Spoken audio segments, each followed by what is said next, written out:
Lillahi Rabbil Alamin, saya serahkan segalanya kepada Allah. Bismillah, dengan nama Allah tawakkaltu, saya berserah diri. La haula wala quwata illa billah, tidak ada daya dan kekuatan kecuali datangnya dari Allah Subhanahu wa taala. Ternyata di jalan nah hadang ki perampok, Pak Jamret, nah tarik kita punya tas, kita tarik juga, aku tarik, nah tinju ki tunduk, begitu dia tunduk dituju juga. Kenapa nak jatuh? Aku pelan-pelan sih. Ternyata usut punya usut, bisulnya nak kena.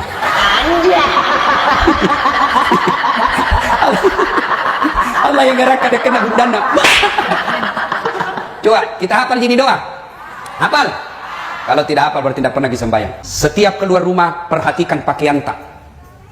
Alhamdulillah sekarang ini saya senang betul lihat perempuan Indonesia.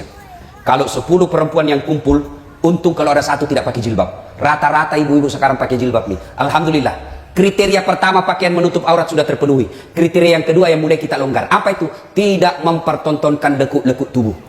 Jadi bikin baju itu 4 syaratnya. Jadi kalau mau bikin baju ini syaratnya. 1. Nutup aurat. 2. Tidak mempertontonkan lekuk-lekuk tubuh. 3. Pantas. 4. Indah. Indah nomor 4. Banyak orang bikin pakaian indahnya dulu. Nomor 1. Nutup auratnya. Nomor 19. Akhirnya apa? Indah dilihat tapi tidak memenuhi syarat. Tutup aurat. Alhamdulillah ibu pakai tutup aurat. Yang kedua. Tidak mempertontonkan lekuk-lekuk tubuh. Ini yang banyak dilanggar. Sempit-sempit. Ada ibu-ibu pakai jilbab tapi sempit, sempit bajunya, sempit celananya, sempit roknya. Akhirnya karena sempit roknya susah jalan. Ini di jalan. Naburu anjing gila. Coba bedek kalau longgar langsung ditarik saja. Coba ki. Nah, ibu-ibu kalau kurus-kurus nah sempit masih baik jadi dia. Tapi kalau gemuk deh. Sudah gemuk. Sempit bajunya, kentara lekuk-lekuknya. Seperti kuliah burasa. Lihat itu burasa ibu di. Sudah dibuka talinya masih ada tuh. Lihat itu ibu-ibu begitu nih model tahu kalau batal laki baru pakai sempit-sempit. Nah kira barangkali enak dilihat. Jengkilku mau kurasa tendang nih. Ada itu ibu-ibu kalau pakaian ki belum tentu dari samping bagus. Dari depan barangkali baik. Begitu kita dari samping deh kayak bebek kesurupan. Nah, maka ibu-ibu syarat pakaian yang kedua jangan mempertontonkan lekuk tubuh. Ini yang banyak perempuan langgar terutama ketika dia olahraga. Olahraga itu baik, memelihara kesehatan itu anjuran agama. Tapi jangan sampai kita senam pakai baju sempit. Ibu-ibu di depan, bapak-bapak di belakang. Bayangkan bagi, ibu-ibu begini, bapak-bapak di belakang begini. Jelek deh itu dilihat. Baru majelis taklim bede. Tidak boleh. Silakan olahraga, tapi jangan campur laki perempuan. Apalagi kalau pakaian tak sempit. Sampai dibayangkan apa itu nak pikir bapak kalau begini. Dek, mulai besok pakaian yang longgar-longgar, jangan sempit. Yang ketiga syarat pakaian pantas. Orang Bugis bilang sitina aja. Kalau saya seorang anggota istri pejabat, pantas tidak saya pakaian begini. Kalau suamiku anggota DPR, pantas tidak saya begini. Kalau saya anggota DPR, pantas tidak begini. Kalau saya majelis taklim, pantas tidak bajuku begini. Kalau saya sudah hajat, pantas tidak saya berpakaian begini. Tanya kepantasannya. Juga kita laki-laki. Jangan suami istri tadi suruh pakai jilbab, anak tadi suruh pakai jilbab, kita keluar rumah main badminton, main basket, main apa kelihatan paha. Dosa juga itu laki-laki kalau keluar rumah kelihatan paha. Nah bilang mahasiswaku, tidak ada yang nafsu lihat paha aku Ustaz. Siapa bilang? Siapa tahu ada janda-janda tua. Sudah lama kadang kasihan tidak pernah lihat paha. Nah dia milo-milo. Tidak boleh, auratnya laki-laki, pusat sampai tidak boleh kelihatan. Kita suruh anak istri tak pakai jilbab. Kita keluar rumah pergi main bulu tangkis, pergi jogging kelihatan paha. Dosa juga itu bagi laki-laki. Dan yang keempat syarat pakaian indah. Alhamdulillah Allah tidak melupakan keindahan dalam berpakaian dengan catatan dia urutan terakhir. Pakaian yang pertama harus nutup aurat, yang kedua tidak mempertontonkan lekuk-lekuk tubuh, yang ketiga pantas, dan yang keempat indah. Alhamdulillah. Inilah oleh-oleh yang kedua. Selalu berpakaian yang islami. Coba kita juga bapak-bapak, ibu, mau ki supaya suami tak tidak jalan salah? Mau ki suami tak kembali ke jalan yang lurus? Mau ibu? Caranya suruh keluar rumah selalu pakai gamis. Coba pakai gamis, pakai songko, insya Allah tidak macam-macam itu. Coba saya kemana-mana saya pakai begini, tidak mungkin saya jalan salah. Kenapa itu? Ustaz kak, ada haji, insya Allah tidak macam-macam. Kalau saya jalan begini tidak mungkin saya pipi main biliar. Ustaz kak jili-jili. Maka ibu kalau mau pergi suami tak keluar tak pakai songkok tak, mana gamis tak? Ada yang bilang di Makassar majelis taklim, dia bilang selalu aku suruh pakai gamis Ustaz. Cuma kalau di mobil dah ganti. Ini juga bapak-bapak ya, sudah diajarkan jalan ke surga malah dia pilih jalan yang ke neraka. Yang kedua, oleh-oleh kita selalu berpakaian yang islami. Yang ketiga sekarang, oleh-oleh kita setiap saat mau keluar rumah, doa dan tawakal. Bagaimana itu doa dan tawakal, Ustaz? Duduk dulu. Coba bayangkan Bu, ada di wuduknya. Dia tutup auratnya. Sebelum keluar rumah dia duduk dulu di kursi. Lalu berdoa kepada Allah. Doanya, Bismillahirrahmanirrahim. Inna sholati, sesungguhnya sholatku, wa nusuki, ibadahku, wa mahyaya, hidupku, wa mamati, dan matiku, lillahi rabbil alamin. Saya serahkan segalanya kepada Allah. Bismillah, dengan nama Allah. Tawakkaltu, saya berserah diri. La haula wala quwata illa billah. Tidak ada daya dan kekuatan kecuali datangnya dari Allah Subhanahu wa taala. Ternyata di jalan, nah hadang ki perampok.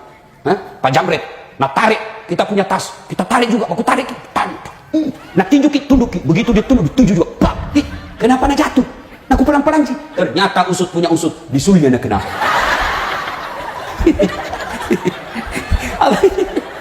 Allah yang gerakkan nak kena bundana. Coba kita hafal gini doa. Hafal? Kalau tidak hafal berarti tidak pernah sembahyang. Kayak itu ada doa kita toh. Nah ini yang disebut makpas sandre, berserah diri.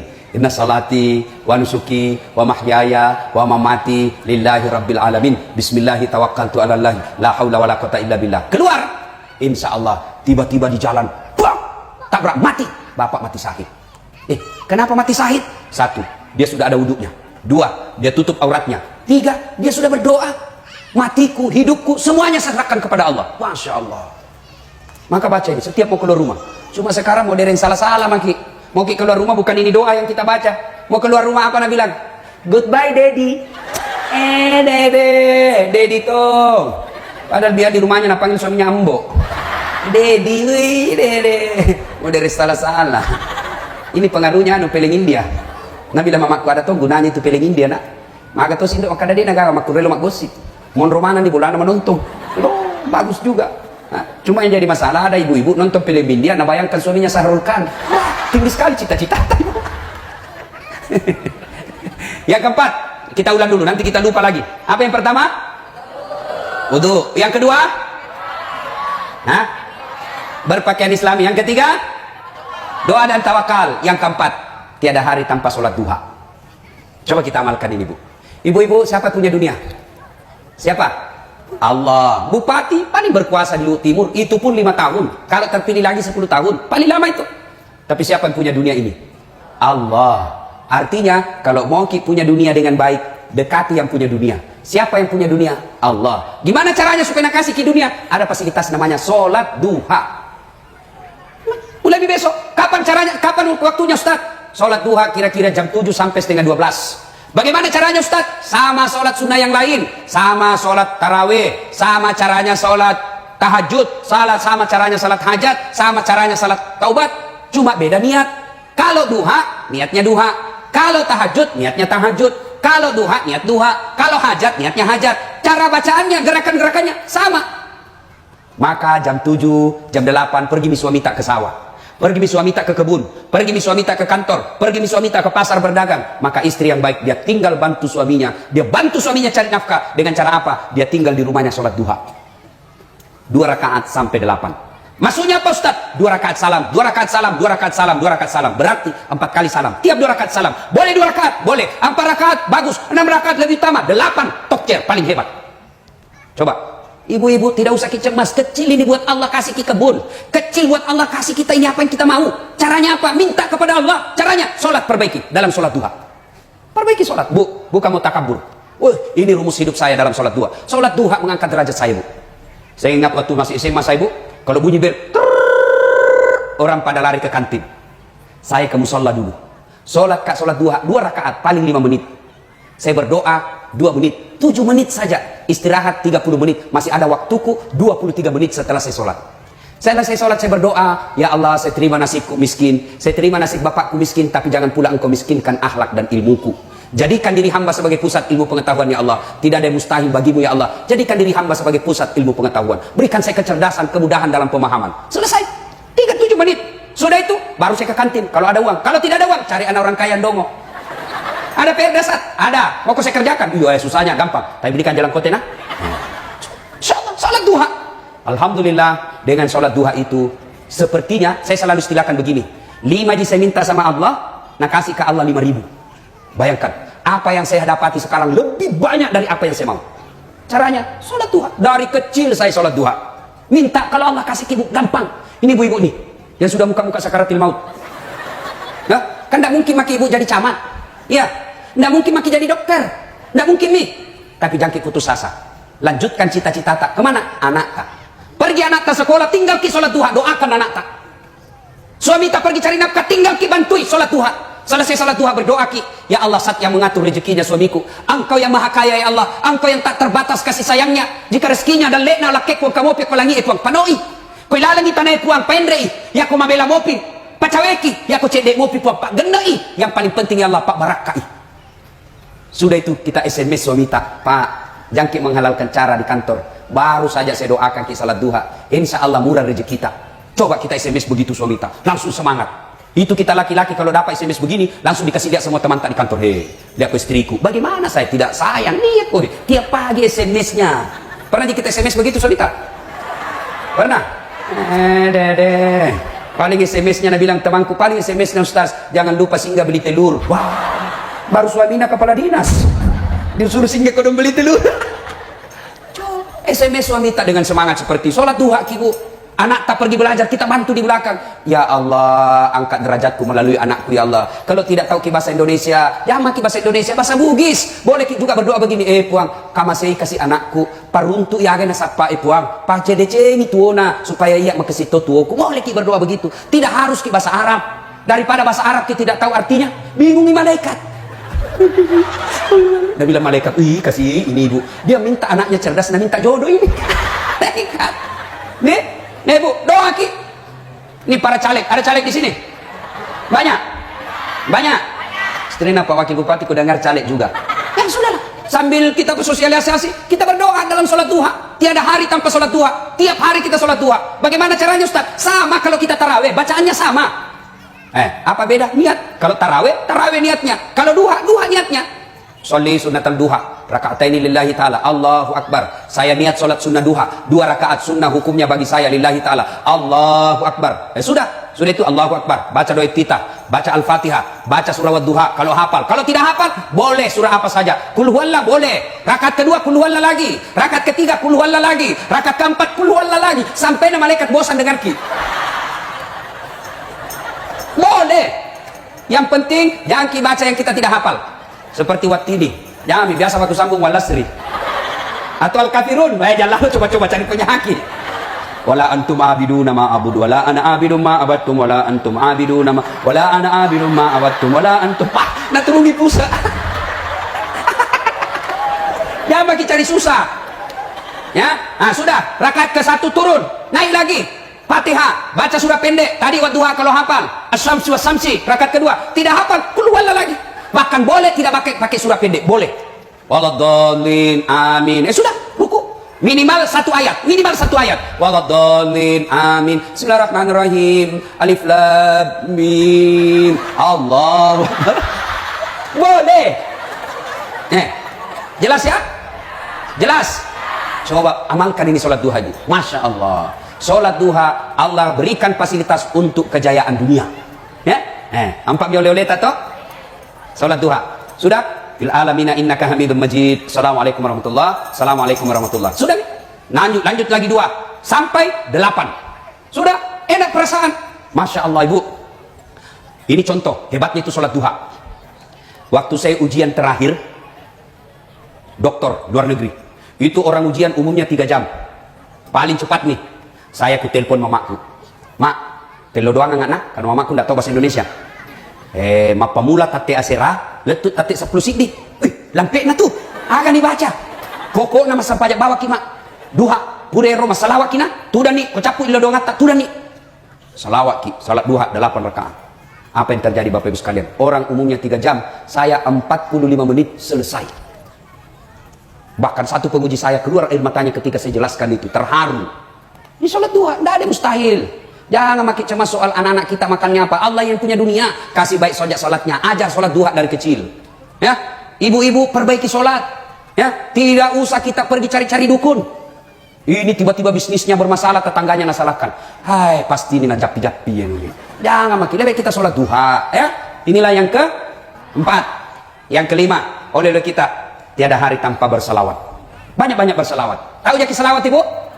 Sallallahu ala Muhammad, sallallahu alaihi wasallam, sallallahu ala Muhammad, sallallahu alaihi wasallam.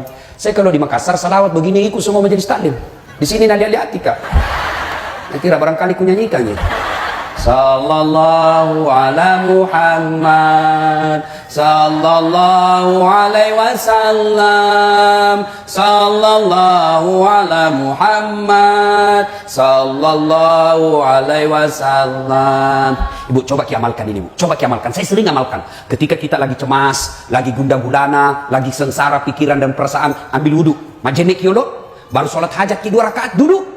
Salawat ki Nabi dengan nada seperti tadi, seolah-olah ada Nabi di depan kita, sebaik-baik salawat. Misalnya aniaya ki suamita, selama ini kita percaya dia setia, ternyata kita dapat berita dia selingkuh, ternyata dia khianati, kita sakit hati. Jangan makin pergi cerita sama tetangga, tak ada gunanya. Ini bunuh bertengkar sama suaminya, pindah cerita sama tetangganya. Nggak usah itu suamiku, sudah bebe kalau tidur, ngorok, sekit, tinggi lagi macam ring. Nabi bilang tetangga, kasihamu pada dalam hatinya, tidak kok. Jangan cerita itu masalah dalam rumah tangga dengan tetangga. Cerita kepada Allah. Jangan apa? Salat hajat. Jangan meskipun kita bilang jangan cerita. Nah cerita. Percaya. Ya, tidak mungkin nak cerita ke Ustaz. Dia masih saudara sama bapakku. Pamanku itu. Siapa yang itu? Abu Lahab. Pamannya Nabi.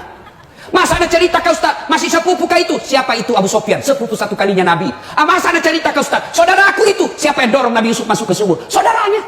Jadi jangan cerita jeleknya itu tetangga. Jeleknya rumah tangga dalam tetangga. Jangan. Apalagi dicerita di Facebook. Dong. Bertengkar suaminya update status, teganian kau. 2 hari tidak ketemu, kesepian banget. Langsung seleding temannya, boleh juga tuh diganti. Mulai dari status itu. Ketika kita lagi gundah seperti ini, jangan cerita ke medsos, jangan cerita ke orang lain, cerita kepada Allah supaya cepat sampai kita punya keluhan, supaya cepat sampai curhat kita. Sebut orang yang dicintai Allah. Duduk maki, salawat kepada Nabi. Ada utang tak mobil disita sama bank. Ya maki gundah gulana, salawat ki. Ya Nabi, salam alaik, ya Rasul, salam alaik, ya Habib, salam. Sebut sebanyak-banyaknya. Mulai jam 2 dini hari sampai jam 4 kita lakukan. Masa Allah tidak dengar ketika kita mengadu? Coba kita ada masalah tak pikir curhat di mana, berdoanya di mana, di Facebook. Ya Allah lindungi rumah tanggaku. Deh sibuk nak Tuhan mau baca status lu dong. Kakak tawa serius kayak ini. Bicara main nak ketawa iki. Ya, ayo. Salawat ki. Bu, banyak sekali. Saya puluhan kali saya lihat itu hebatnya salawat. Pernah suatu ketika di Pulau Buru mau maulid, rame orang, lapangan kayak gini penuh, tiba-tiba hujan. Saya bilang panitia batal min, nggak jadi nih orang. Saya bilang dulu bos, kasih saya kesempatan berselawat. Saya selawat sebanyak-banyaknya, saya putari seolah-olah saya putari, saya pagari ini dengan selawat. Berhenti hujan. Terakhir ini di Endrekan, khutbah Idul Adha waktu itu. Penuh lapangan, kita mau khutbah di lapangan. Bupati sudah bilang kasih pindah ke masjid, nggak mungkin. Saya bilang tunggu. Saya selawat sebanyak-banyaknya. Saya minta tolong kepada Allah. Mudah-mudahan Allah dengan cintanya kepada Nabi Allah kabulkan. Akhirnya apa? Berhenti hujan. Begitu saya selesai khutbah, baru 3 menit, hujan kembali. Kalau ada masalah tak ibu, salawat. Saya kasih contoh.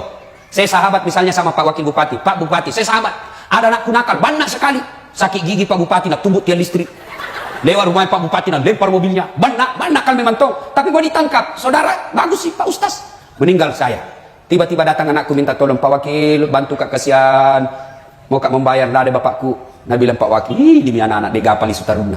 Dia apa aja nasi sakit, orang ngejarak ni. Kok nak tupat cilaka-lakai. Tiba-tiba datang ibu dokter, dia bilang, jangan kau lihat itu anak. Ingat kau itu Ustaz. Apapun caranya nak batalkan kalau kau undangi.